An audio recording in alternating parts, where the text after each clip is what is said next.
Welcome to Coffee with the Curator. My name is Earl Ijames, Curator of African American Agriculture and Community History here at your North Carolina Museum of History. And we welcome you on this frosty January day for Coffee with the Curator for an exciting program that I've put together just for this occasion. So if we can go through our PowerPoint presentation and save any questions, place any questions in the chat box, and we'll get to as many of your questions and comments as possible at the end of the presentation. So thank you. The title of our program today is The Second Reconstruction, MLK for Martin Luther King, FBM for Floyd B. McKissick, Sr., and MDV, Miss Millie Dunn Veasey, 1960 through 1966. And this photo that you see is an image of Miss Millie Dunn Veasey and I at the United States Army Research Center in Research Triangle Park during Women's History Month in 2013, where to both of our surprises, we were awarded for our presentation there, which I have to digress and say I wasn't much of a presenter. I invited Ms. Millie Dunn Veasey, and she was the walking history, telling her story and sharing her story, part of which we'll share today. So, as I just mentioned, Ms. Millie Dunn Veasey was a World War II veteran, and most of us think about World War II veterans as men, but there were female World War II veterans, and we'll come back to that.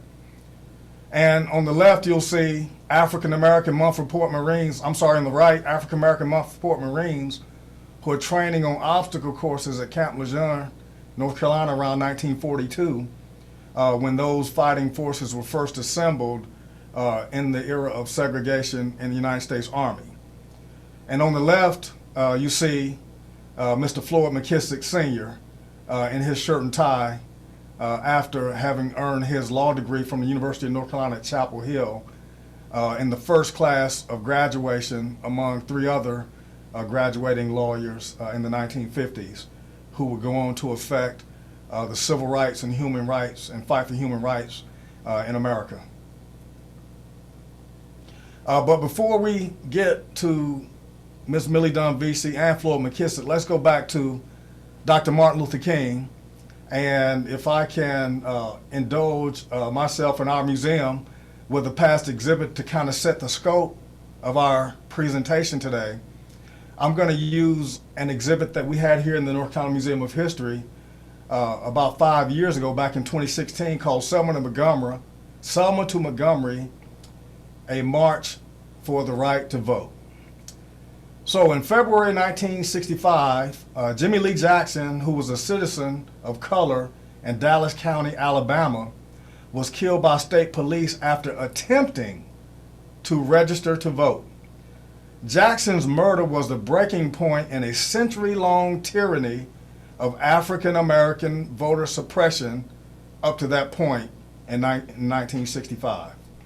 The following month, local residents were joined by the Student Nonviolent Coordinating Committee, known as SNCC, with a plan to march 54 miles from Selma, which is the county seat of Dallas County, Alabama, to Montgomery, Alabama, which is the state capital. And there they would demand voting rights. The marchers were led by the late, great John Lewis of SNCC, whom we'll get to later in the presentation. And they were stopped by state troopers and brutalized in what became known and was actually broadcast live on CBS News on Sunday, March 7th, 1965, known as Bloody Sunday. For all you U2 fans out there, Bono and U2 made a song about Bloody Sunday back in 1987 that you could probably Google and hear. But back to our program. Dr. King and the SCLC, of the Southern Christian Leadership Conference, joined the protest and set a second march date for the following week, that week after Bloody Sunday, March 7th week. And the second march ended with Dr. King kneeling to pray at the famous Edmund Pettus Bridge before receiving, he kneeled to pray at the famous Edmund Pettus Bridge, but then returned from the bridge in what was called Turnaround Tuesday. So that Tuesday after Bloody Sunday, Dr. King came in town, essentially took over the leadership of the Selma Montgomery March in what became known as the Second March for the right to vote in Alabama, and decided to pray at the Edmund Pettus Bridge and turn around, again known as Turnaround Tuesday. By the way, the Edmund Pettus Bridge was actually designed by the T.A. Loving Company out of Goldsboro, North Carolina, and it was completed around 1942, and when it was completed, it was the most engineered, sophisticated engineered bridge in the world, in the South at least, and rivaled up in the ranks of any bridge that you would find across the muddy and dirty South. So in February 1965, Jimmy Lee Jackson, as I mentioned, was killed by state police. And so it set off what we now know as the March for the Right to Vote in Selma, Alabama.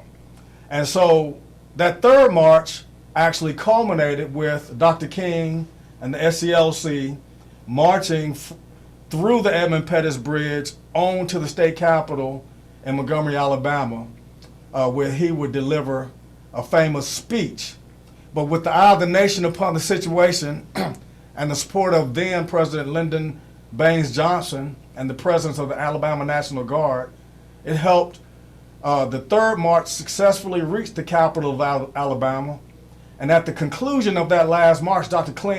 King declared the Civil Rights Act of 1964 gave Negroes some part of their rightful dignity, but without the vote, it was dignity without strength. And so by 1965, November 1965, the Federal Voting Rights Act finally was enforced, and the 15th Amendment that was passed after the Civil War of 1870 was finally enforced by the federal government 95 years later in 1965. Yet the hard-fought voting rights are still challenged today.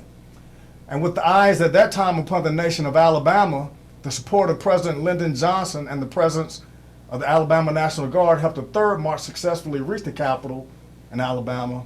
And at the conclusion of the march, Dr. King declared, again, that the Civil Rights Act of 1964 had been part of the fight for the right to vote.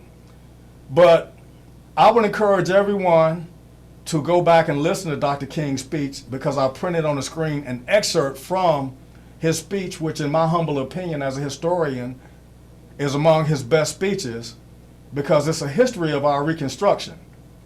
And so when he gets to the steps of the Alabama State Capitol in Montgomery, he says, toward the end of Reconstruction era, something very significant happened.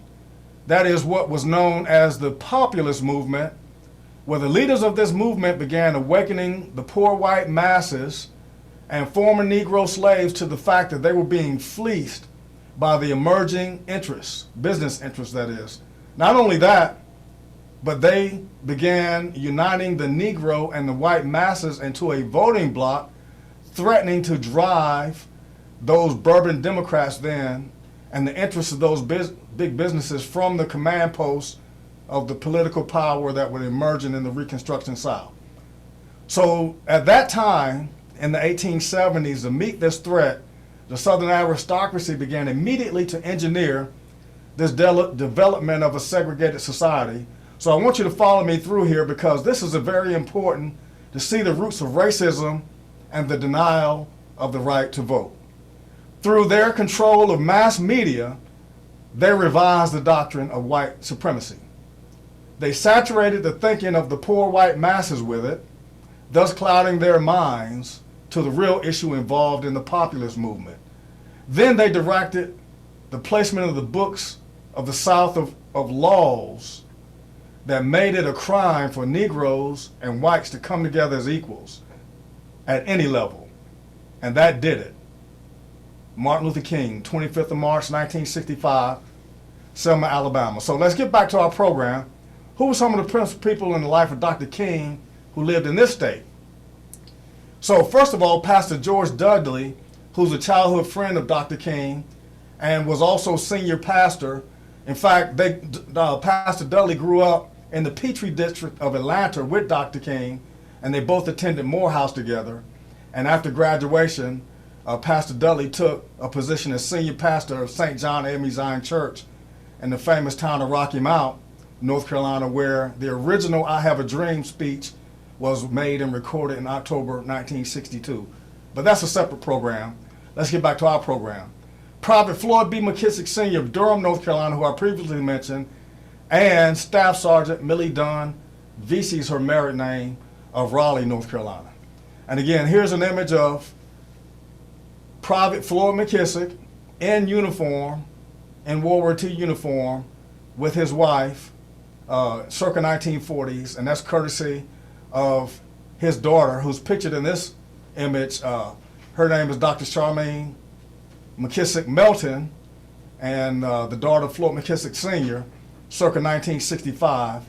And McKissick Melton was one of the first black PhD students also at UNC Chapel Hill, following the steps of her father, and presently tenures at North Carolina Central University and lives in the world-famous Soul City, North Carolina, which is also another program.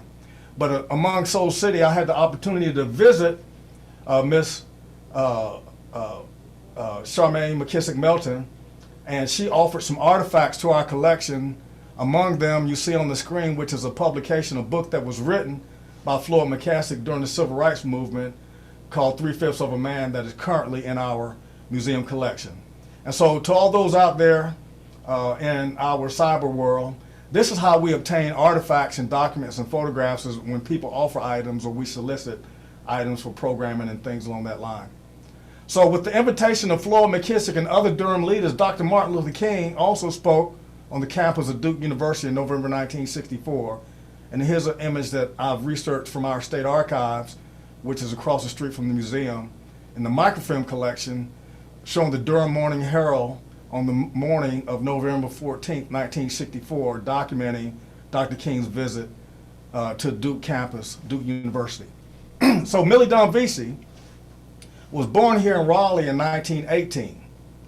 And she served, as I mentioned, as a World War II soldier in England and France as active duty. She enlisted in the 6888 Central Postal Directory Battalion, which was an all-black battalion of the Women's Army Corps, known as WAC.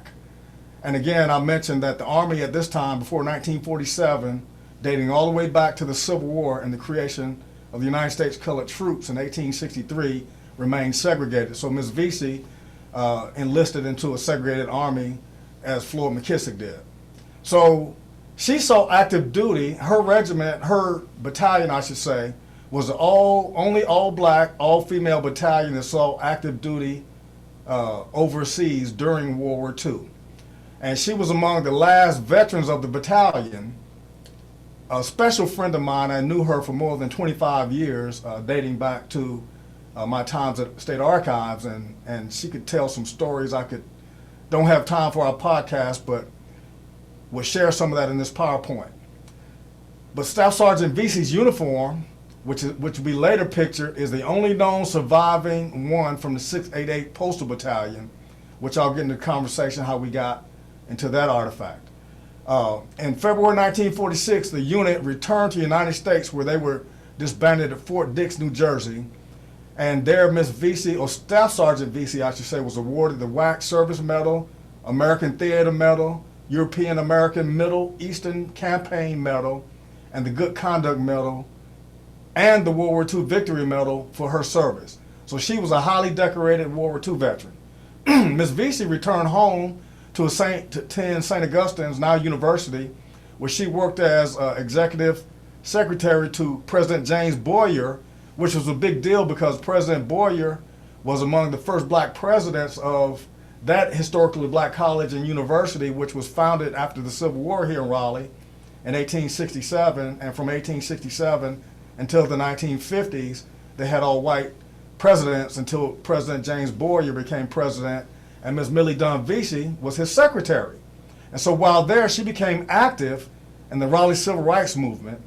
And in 1963, Ms. Veasey helped to organize the famous trip from Raleigh, North Carolina, and from North Carolina, this part of North Carolina, to Washington, D.C., for what we now know as the March on Washington, where Dr. King delivered his I Have a Dream speech. And there, Ms. Veasey had a front row to that audience of 250,000 people. And again, she was among those, like Mahalia Jackson, who recalled Dr. King's I Have a Dream speech, and as I previously mentioned, was actually delivered several months earlier the previous year in Rocky Mount, North Carolina, October 1962. So on the top left, you see images of the 688 Postal Battalion in a parade in Paris, France, in May 1945, in honor of Joan d'Arc at the marketplace where she was actually burned at the stake. And so this image is courtesy of the National Archives and Records Administration. And so among other things and accomplishments, Ms. Veasey was a personal favorite and a personal friend of former President Barack Obama, where she would share stories of and birthday wishes and cards that he would send her every July 31st. And we're actually coming up on her birthday, so happy birthday, Miss Millie Dunn Veasey, as I think we're the 26th of July, so we're kind of fudging it a little bit, but this is her birthday week. And this is an image from January 2014, a year after she had given a presentation at our annual African American Cultural Celebration here at the North Carolina Museum of History, where we gave her a 95th birthday party. So Ms. Veasey, as I mentioned, was elected. She became active in the NAACP, and she was elected in after organizing the 1963 March on Washington. She was elected as the first female president of the NAACP chapter here in North Carolina, here in Wake County, North Carolina, her home in Raleigh. And there she, as I mentioned, had a front row seat to Dr. King's I Have a Dream speech going back to 1963. So some of the things, again, going back to Dr. King's involvement here in North Carolina that Ms. Veasey helped to organize while she was president of the Wake County NAACP, was facilitating Dr. King's travel.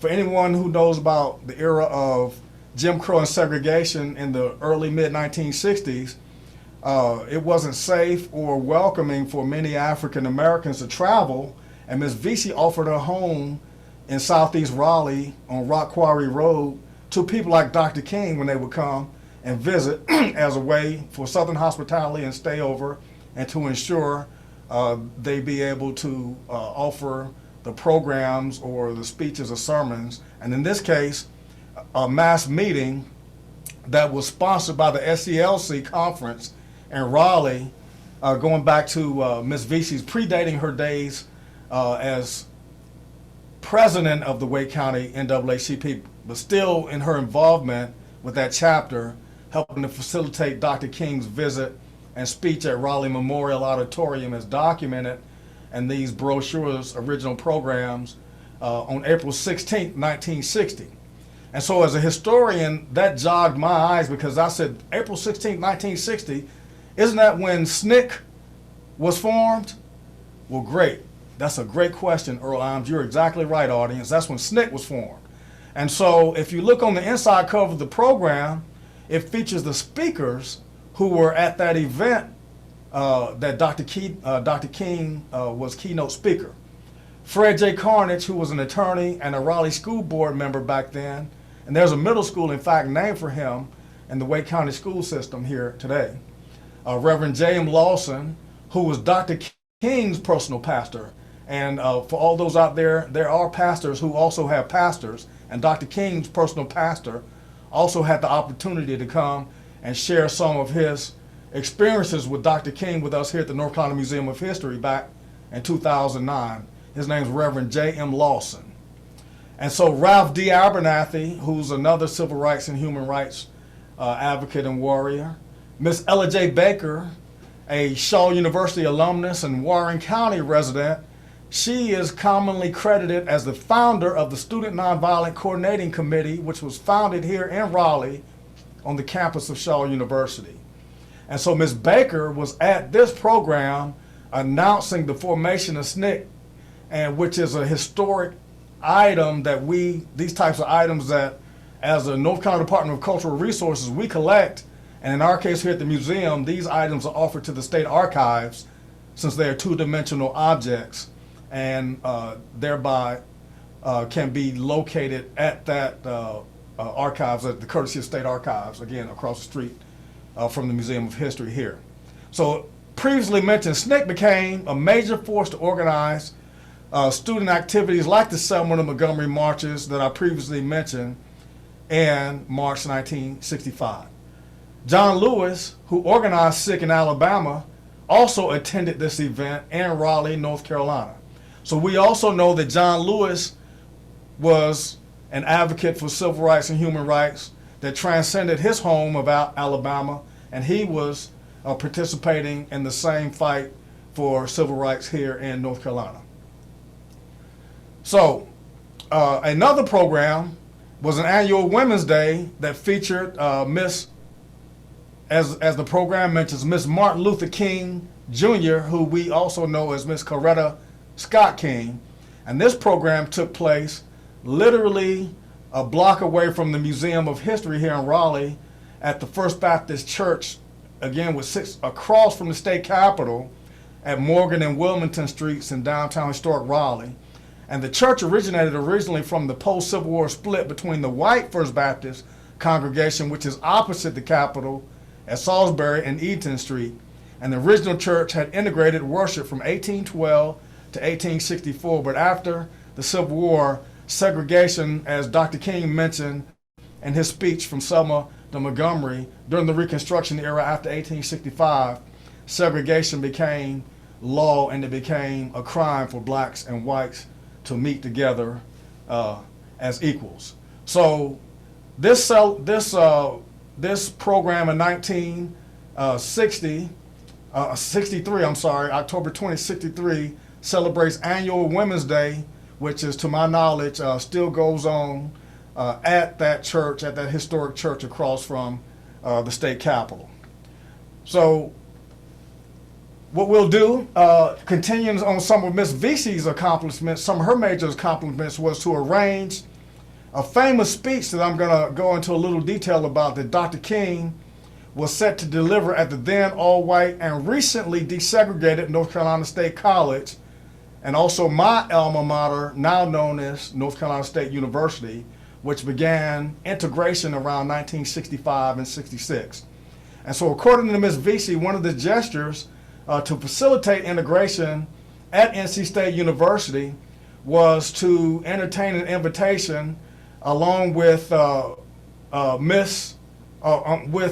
late State Senator John Winters, and many people here in Raleigh will know him as the preeminent architect and developer of Southeast Raleigh, but he's also historically the first African-American state senator in North Carolina history since Reconstruction, having been appointed after this program in 1976 by later Governor James B. Hunt to the North Carolina Senate. And then also Raleigh Mayor Clarence Leitner helped to facilitate this program, although Clarence Leitner at that time was still operating his funeral service, which his father started in Raleigh in 1911, but he would later, Clarence Leitner that is, later be elected as Raleigh's first popularly elected mayor. And this is also not to be confused as the first African American. And a little bit of history about Raleigh, having been formed in 1792 as one of the first planned state capitals, Raleigh elected its mayor by town council vote between 1792 and 1972, when it was opened up to popular vote. And with a popular integrated vote, Clarence Leitner was elected as the first mayor on a popular ticket in the history of Raleigh, which is a historical civil rights and an American achievement just in and of itself. And again, this document, once we obtained it from the donor, offered to the state archives, and it is now in their collection. And of course, Dr. King was featured keynote at this event. So let's back up for a second, though, and talk about Ms. Veasey and how she offered some oral history on her involvement with the civil rights, and that this program for Dr. King to speak at NC State actually was planned to take place on the 4th of July, 1966. But something happened between the 4th of July and organizing for the event, and that is the Ku Klux Klan organized to have the largest known Klan rally in North Carolina history up to that point in 1966. Just that year before, 1965, the Klan in North Carolina had a grandstand at the State Fair in North Carolina as North Carolina was beginning to integrate.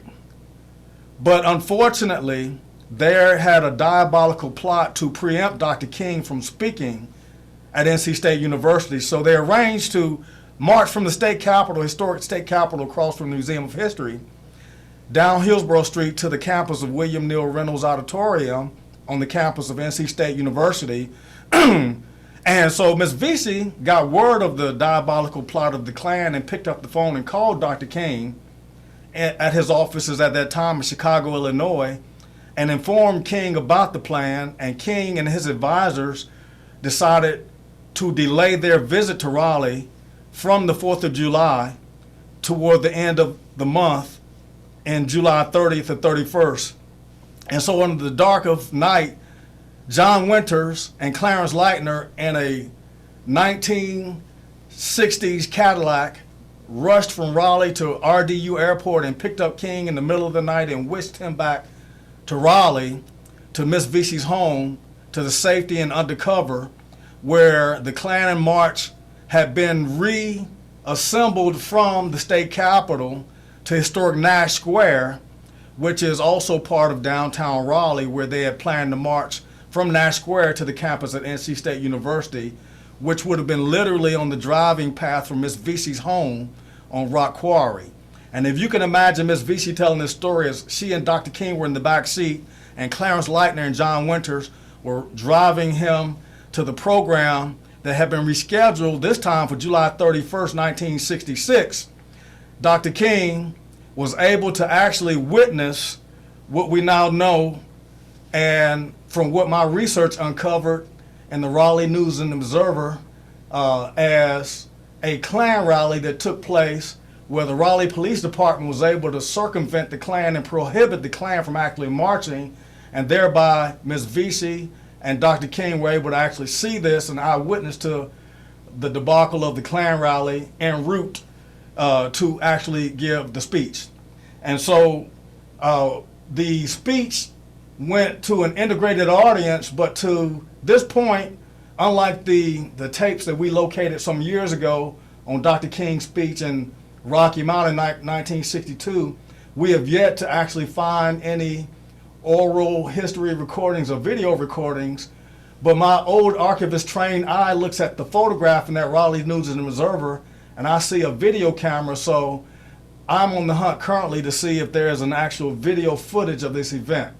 But Dr. King did give his speech out on the campus at NC State University to an integrated audience of several thousand, despite the Klan rally, where the Klan, and this is a program from that event, which took place on July 31st, 1966 at William Neal Reynolds Auditorium. And if you look in the bottom right-hand corner, you'll see Miss Millie Dunn Veasey, president of Wake County NAACP. And so just to get through the program here, Governor Dan Moore had required the Klan to obtain a permit before marching from the state capitol, but not to be deterred, the Klan reassembled and marched from Nash Square, as I mentioned, toward NC State.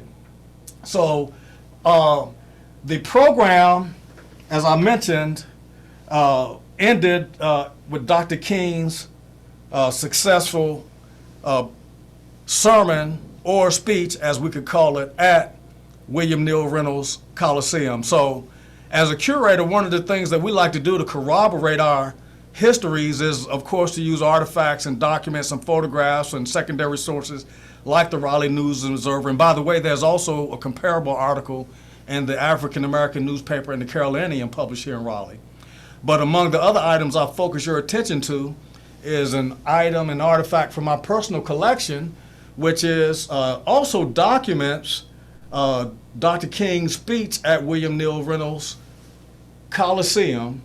Martin Luther King speaks at William Neal Reynolds Coliseum, Raleigh, North Carolina, July 31st, 1966. And Ms. Veasey got Dr. King, along with John Winters and Clarence Lightner, right there on time at 4 p.m., just as her oral history indicated to me. So we've been able to, with this program, reformulate the oral history and the artifacts and documents and photographs. But one other thing that for many years, as I mentioned, I had asked Ms. Veasey for many years about her World War II uniform, because I said this would be an outstanding addition to our collection at the North Carolina Museum of History. And for many years, for more than 20 years, she could not locate it until Hurricane Matthew hit Raleigh and eastern North Carolina in the fall of 2016, and a giant tree fell on her storage shed behind her home in Rock Quarry Road here in Raleigh. And she picked up the phone and called me and says, Ijames, is what she would often say, Ijames, I have something I want you to look at. And of course, I would always stop what I was doing and go see and attend to Ms. Veasey and ask her request. And it turns out that she had these two World War II uniforms, and of course my jaw dropped, and she said, these are my World War II uniforms, but they've been badly damaged because the tree had fallen on her storage unit and had gotten weather damaged and flooded on, and the humidity and the heat that commonly follows hurricanes here in North Carolina. Every bug from here through the West Indies back to Africa seemed to have gotten into it. So when I brought it to the museums, it immediately got our conservator's attention, and we generated a report. But part of that report indicated that we could not put this only unique, one-of-a-kind artifact on exhibit because of its poor condition, and that we would need to raise funds in order to make this exhibitable. But in the meantime, I wanted to offer the idea of asking and reaching out to our audience to contact us here at the Museum of History if you would like to offer any thing toward helping to restore Ms. Veasey's World War II uniform, because to our knowledge, it's the only known World War II uniform of an active duty African American female. And as you can see, it's an image of the actual British-made coat that she had in the circa 1943 photograph that she shared with us. And you can see there on the screen some of the information that we got from the conservator on what it would take to restore those items. So I would like to thank you for your kind attention here on our Coffee with the Curator. And we would like to entertain any questions in the chat box. And anyone who would like to offer any contributions toward the Museum of History and the restoration of this one-of-a-kind World War II uniform, I will offer my contact information and our contact information here at the North Carolina Museum of History. So it looks like we have a few questions in the chat, and I'll begin to read them. Let's see here. Is there an online resource where I can find additional info, picture, newspaper clippings of Dr. King's visits to Raleigh? The short answer is no, not yet. You'd have to do a conglomeration of research. Probably the presentation that I just put together for this special Coffee with Curator is about the closest that we're going to get to a compilation until someone else can pull together more primary resources. So thank you for that question. Let's see. And I have another comment you would like to contribute. And so what I'm going to do is take the screen back over to our contact information and my contact information here at the North Carolina Museum of History. Again, my name is Earl, L. Ijames, and that is spelled I-J-A-M-E-S, correct spelling. I like to tell people I'm a 7th generation North Carolinian by my Ijames name. And so again, I'm curator of African American agriculture and community history here at the North Carolina Museum of History, 5 East Edenton Street, Raleigh, North Carolina 27601. And any checks or money orders can be made out to the North Carolina Museum of History, and in the subject line, Staff Sergeant or Millie Dunn Veasey World War II uniform. And you can see my email address if you have any questions more, earl.imes@ncdcr.gov. So thank you again, and I certainly don't want to exceed my time and get your coffee cold, but I think I have one more question to answer, and it is, will we have more of these sessions? Yes, of course. Again, I'm one of the curators here at the North Carolina Museum of History, and it's been my honor, and I will likely give other coffee with curators, but this is going to be a series that we have developed here at the North Carolina Museum of History. We want to certainly thank our technical crew, because I commonly remind them that we're historians, and it takes a lot of people behind the scenes to help put this together in the virtual COVID 2021 world. So we have planned to do Coffee with Curator as a regular series with our curators here at the North Carolina Museum of History. And again, my name is Earl Ijames, and it's been my honor and pleasure to be with you here today. Thank you very much, and have a very good day. And again, happy birthday, Ms. Veasey, and thank you, Ms. Millie Dunn Veasey, Staff Sergeant, and also Floyd B. McKissick for your service to our country and mankind. Everybody have a good day. Thank you.